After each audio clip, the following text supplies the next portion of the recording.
명철학을 이제 구독을 해서 이제 꾸준하게 그 이제 유튜브를 이제 그 시청하시는 분들이 이제 계신데, 이제 꾸준하게 이제 공부를 하다가 보면 각 이제 그 테마별로 이제 그 동영상을 듣게 되는데, 테마별로 듣는 것보다는 그러니까 전체적인 그 흐름으로서 공부하시는 게 굉장히 중요하다라고 제가 이제 몇 번 강조를 했어요. 그리고 이제 안타까운 거는 이제 제가 의식주를 안정을 그 추구하는 거 취하는 거에 있어서 의식주에 집중을 하라고 제가 매번 이야기를 해요.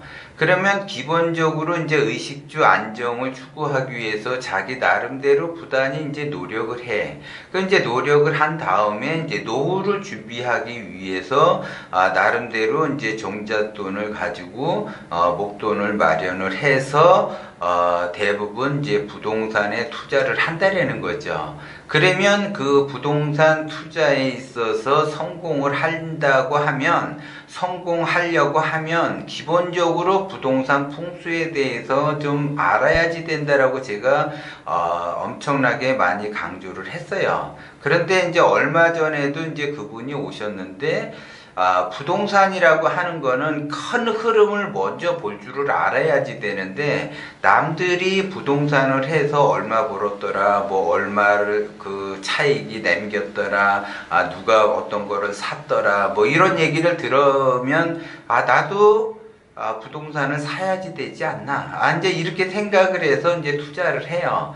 그러면 내가 부동산 투자를 한다라는 거는 부동산에 대해서 좀 공부를 한 다음에 투자를 해야지, 성공을 할까 말까 하는데, 그거를 제대로 파악이 안 되면서 투자를 해서 대부분 그 노후를 보내기 위해서 마련한 목돈을 잃는 경우가 많다라는 거죠. 그래서 그 얼마 전에도 이제 그분도 이제 그 자기가 이제 힘겹게 그 돈을 모은 그 목돈으로 인해서 부동산에 투자를 했는데, 올해는 부동산을 사는 시기가 아니고 파는 시기라고 얘기를 했어요. 그래서 그 부동산이라고 하는 거는 큰 틀의 흐름을 타고 가야지 된다라고 제가 몇 번 말씀을 드렸어요. 그래서 이제 작년에 그 동영상을 찍을 때도 사는 시기가 아니고 파는 시기다라고 이제 얘기를 했는데, 지금 이제 작년에 그 최고점을 찍고서 조금 떨어졌다 해가지고 이제 부동산을 이제 그분도 이제 자기가 전 재산을 들여서 새로 이제 구매를 했는데, 이게 이제 분위기가 자꾸 떨어지는 분위기니까 이게 잘못 생각한 것 같다 해가지고 이제 상담을 하러 오셨는데, 이제 전체적인 큰 틀의 흐름에서 올해는 사는 시기가 아니고 파는 시기라고 제가 말씀을 드렸는데도 사시는 분이 계시고, 또 각 지역에 따라 사는 지역이 있고 파는 지역이 있어요. 근데 전체적인 흐름은 팔아야지 되는 그 시국이지만, 예를 들어 그 지역에 뭐 이제 그 예를 들어 전철이 들어온다든지, 아니면 큰 무슨 고속도로가 인터체인지가 생긴다든지, 아니면 어떠한 그 산업단지가 들어온다든지 하게 되면은 그 지역에는 그 오를 수가 있어요, 그것이. 그런데 그런 그 지역이 배후 지역이 형성이 안 되고 개발이 되지 않는 그러한 그 형국에서 내가 아파트나 이제 그 연립이나 이제 뭔가를 투자를 하게 되면 손실을 발생을 시킬 수밖에 없다라는 거죠. 그리고 특히 아파트 같은 경우는 부동산에서 투자 할 만한데, 개인이. 근데 이제 연립이라든가 빌라라든가 오피스텔이라든가 상가라든가 이거는 더더욱 오래 절대 투자를 하시면 안 된다라는 거죠. 그것이 이제 기본적인 거고, 예를 들어 이제 어떤 분이 그래요. 그 이제 자기는 상가를 투자를 했는데 역세권 앞에다가 상가를 투자를 했기 때문에 자기는 공실 염려가 없다라고 이야기를 해요.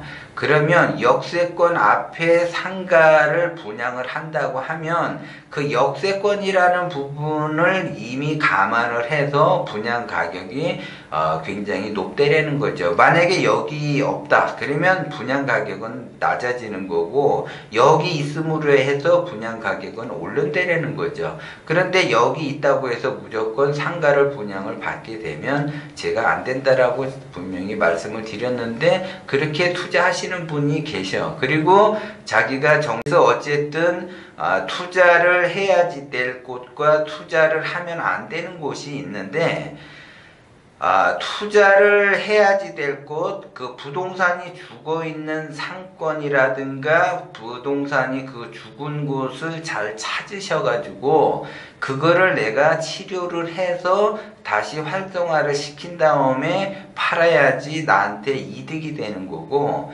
현재 부동산이 왕성하게 살아있는 부동산을 사게 되면 내가 그거를 사게 되면 그 상가로 인해서 내가 죽게 되는 거예요. 그래서 부동산 투자에 있어서 투자를 해야지 될 곳이 있고 말아야지 될 곳이 있다라는 거죠. 그런 거를 공부를 하셔야지 된다라는 거예요.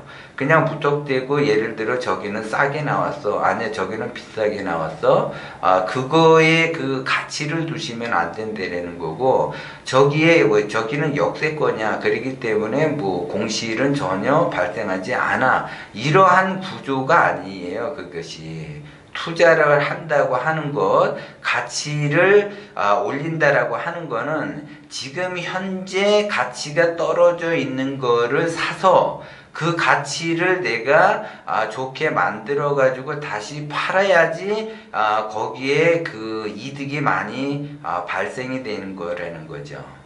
그래야지 투자 가치가 있는 거고, 투자라고 하는 것은 내가 이득을 보기 위해서 투자를 하는 거지 손해를 보기 위해서 투자하시는 분은 하나도 없을 거예요. 그러면 내가 그 물건에 대해서 이득을 볼 것인가를 먼저 계산을 해야지 된다는 거죠. 그래서 남이 그 어떠한 그 무슨 말을 한다고 해서 거기에서 현혹이 되면 안 되는 거고, 제가 항상 이야기하는 것은 내가 이 부동산으로 인해서 부가가치를 어떻게 올리고 그 앞으로 향후 미래 가치가 얼마만큼 도달할 것인가를 예측을 할 줄 아셔야지 돼요. 만약에 예측을 할 수 없다라고 한다면 그거는 절대 사시면은 안 되고, 가장 좋은 거는 용화를 찾아서 그 용알에 투자하게 되면은 그거는 100% 그 용알이 깨어서 용이 되기 때문에 그거는 엄청난 부를 창출할 수 있다라는 거죠. 그래서 나름대로 자기가 부동산에 투자를 한다. 그러면 무엇을 어떻게 살 거냐가 굉장히 중요해요. 그러면 무엇을 어떻게 사는 그 시기, 그러면 전체적으로 내가 지금 부동산을 사는 시기인지 파는 시기인지를 먼저 판단을 하고, 그러면 내가 사야지 되겠다라고 하면 지금 이 가격에 사서 언제 팔 것인가를 예상을 하셔야지, 오르면 팔고 떨어지면 안 파는 것이 아니라 내가 올랐을 때 이것이 그 가치가 얼마까지 얘는 오를 것 같다라는 그 예상을 한 다음에 그 부동산을 사셔야지 된다라는 거고, 내가 그 예상을 예측을 못하게 되면 절대 사시면 안 된다라는 거죠. 그래서 어쨌든 내가 더더욱이 지금은 파는 시기인데 내가 그 물건, 부동산의 그 물건지 근처에 예를 들어 아파트를 분양을 하는 형국이 발생이 되면 절대 그 아파트를 사시면 안 된다는 거죠. 최소한 그 아파트는 10년 정도는 가지고 있어야지 돼요. 그렇게 되면 돈이 묶인다는 거죠. 그리고 10년 동안 내가 가지고 있는다고 해서 그것이 올라지느냐, 그것은 아니라는 거죠. 그런데 내가 이 물건을 삼으로 해서 부가가치가 한 50% 오른다. 그러면 그 50% 올리는 것이 2년을 기다려야지 되는지 3년을 기다려야지 되는지 그거를 계산을 할 줄 아셔야지 돼요. 그 계산이 안 되면 절대 그 부동산을 사시면 안 된다고 제가 다시 한번 말씀을 드리는 거고, 물건을 살 때는 반드시 살아있는 부동산을 사시면 내가 손해를 보게 되는 거고, 죽어있는 부동산 부동산을 살아서 그 죽어 있는 부동산을 살리는 방법만 있다 하고 한다면 그것처럼 부가가치를 창출하는 그러한 부동산은 없다라는 거죠. 그래서 내가 죽은 부동산을 어떻게 살릴 수 있는 그 방법을 찾아내는 것이 더 중요하다라는 거고, 투자를 할 때는 항상 제가 먼저 얘기했지만 전체적인 흐름이 먼저다.